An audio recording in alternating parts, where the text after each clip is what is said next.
Knowing what songs to expect when you show up at a Bluegrass Jam can make your experience much more rewarding. In this video, we'll go over not only the most common bluegrass songs, but how by learning those songs, you'll be ready for many other songs. And when we say learning a song, we're talking about knowing the chords to the song that's being played. It's great to have a solo, but 90% of the time you'll be playing the chords so you can be involved in every song as long as you know the chords. So let's start with the very first song on the very first side of the very first bluegrass album band, Blue Ridge Cabin Home. It first appeared on Flatt and Scruggs' album Foggy Mountain Jamboree. Both in this version and the Bluegrass Album Band version, it was played in the key of B flat. Here are the chords in the key of G, much more user-friendly for our purposes. For both banjo players and guitar players, they can still be thinking in the key of G, so those very same chords, but they can put a capo on, in this case at the 3rd fret, to bring it up to the key of B flat. One problem still remains: can the mandolin players play it in the key of B flat? If you happen to be playing in one of the many popular beginners jams that have formed around the country, the answer might be no, that the mandolin players are not comfortable playing in B flat because they'd have to play all fretted notes. Whereas if they can go to a key that's close to that, in this case the key of A, they might be able to work in a few open strings and it'll be much easier for them to play. Open string, open string, open string.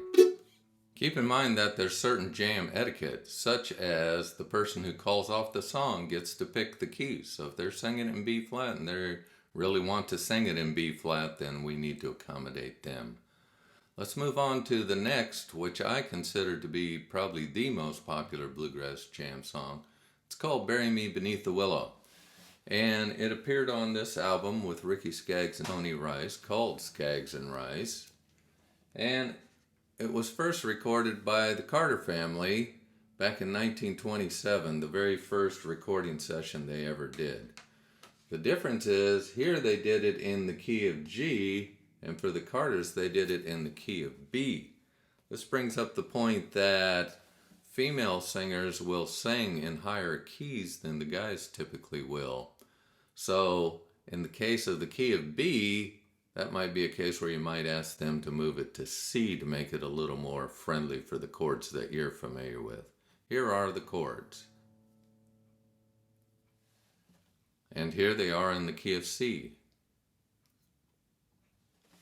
When working with my students, one thing I point out is if you can learn this song with these chords, you can also know how to play all of these songs because they just follow the exact same chords. So when you get to Bill Monroe's Blue Moon of Kentucky, Blue Moon of Kentucky, keep on shining, which is the same as Bury Me Beneath the Willow. Here are the chords to a very familiar song. In fact, an entire album was based on that song, Will the Circle Be Unbroken? I'm a big fan of calling off songs where everybody can participate.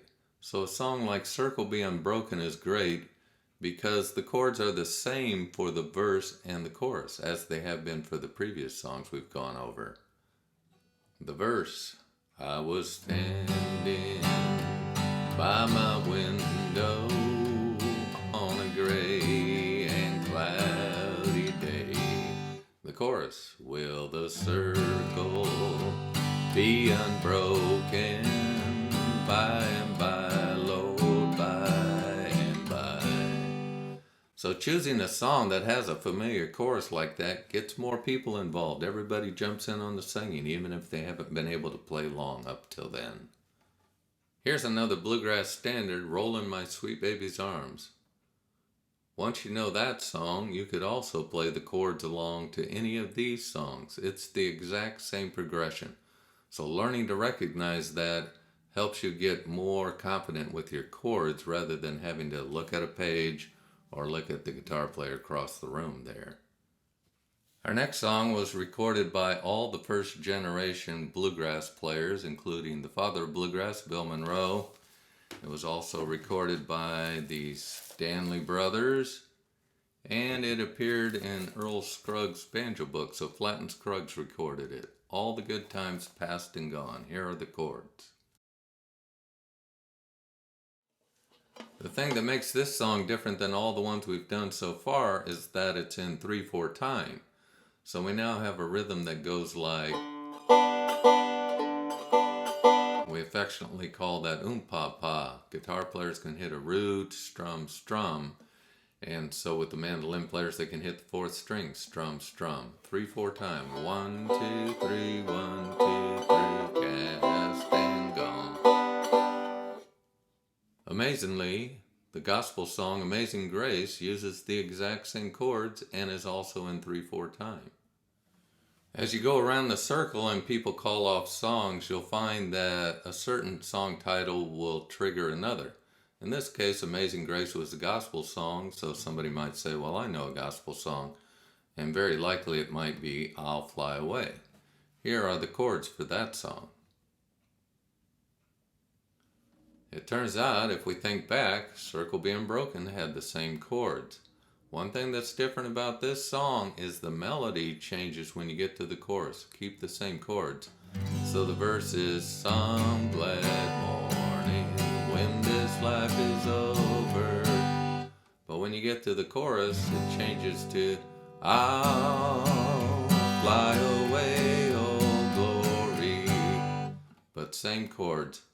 This song was famously done in the movie Oh Brother, Where Art Thou? And again, because it was gals doing the lead singing, they moved it up to the key of D. So here are the chords in the key of D. So the next step up in songs that will be just a tad more challenging are the ones where there is a different set of chords for the chorus from the verse. Blue Moon of Kentucky right here has the same chords as Bury Me Beneath the Willow for the verse, but then when it switches to the chorus, it starts on a C chord. It was on a moonlit night, the stars were shining bright. They whispered from on high, your love said goodbye. Blue moon of Kentucky, keep on shining.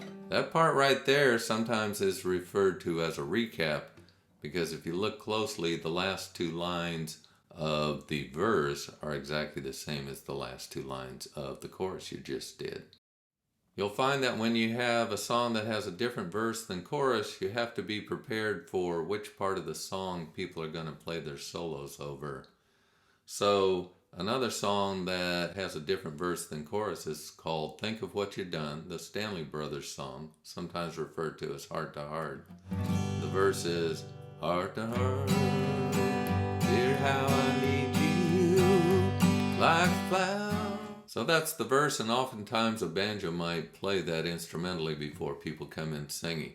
But I've heard other people just start with everybody singing on the chorus. Is it true that I've lost you?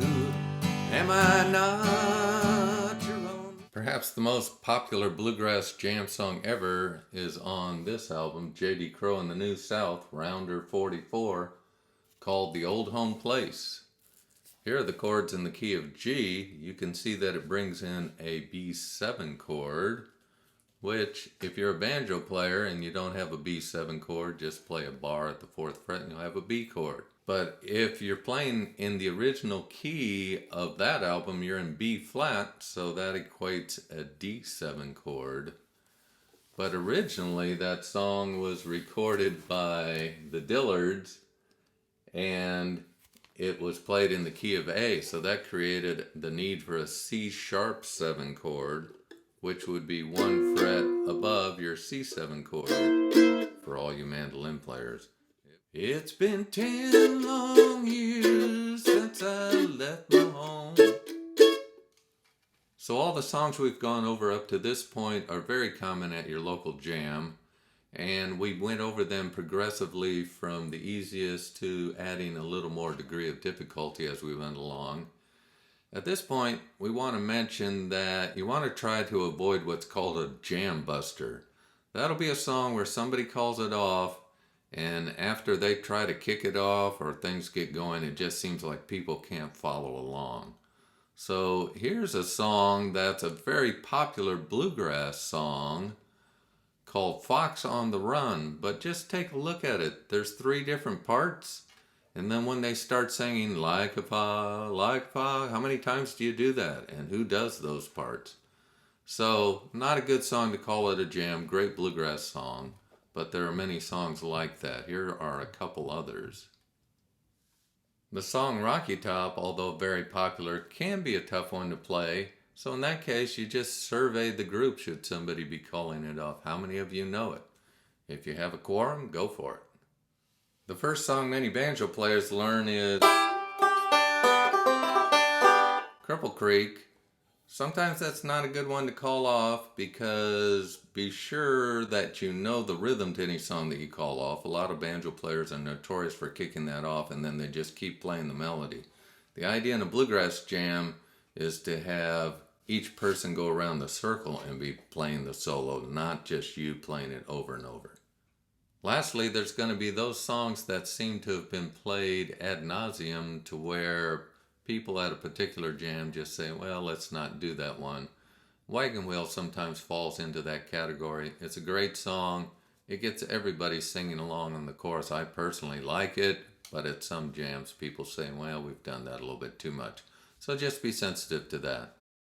We hope we have provided you with a few little nuggets that will help make your jamming that much more enjoyable and feel like you're just ready to get out there and pick. So go out there and have a great time. Happy picking.